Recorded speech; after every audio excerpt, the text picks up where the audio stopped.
السلام البنات، اليوم جبت لكم واحد الاكله هايله بزاف وزوينه روعه. جبت لكم لسان الطير كيف ما كتشوفوا، ها هو حساب شي انايا حيت حنا عندنا 2 اشخاص هنايا درتها حساب شي نص كيلو، وعلى حسب العدد اللي بغيتو نتوما، القياس اللي بغيتو. غنديرو بشويه ديال الدجاج كيف ما كتشوفوا. بسم الله، ها هو كيف ما كتشوفوا، ها هو الدجاج على بركه الله. عندي واحد زلافه ديال المطيشه اللي كنت سالقاها من قبل وطحناها. هنا عندي واحد 3 حبات ديال المطيشه صغار.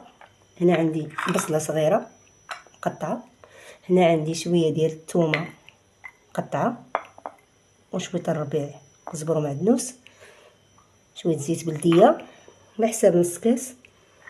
العطريه كيف ما كتشوفوا عندي 2 حوايج هما سكينجبير خرقوم العرق، الملحه حيه، شويه القزبر يابس على حساب انا كنبغيه.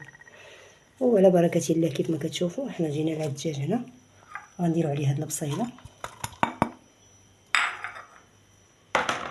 نديرو عليه الربيع والثومه باش نقليوه شويه ويطيب شويه عاد نحيدوه العطريه كامله. غنديرو فيه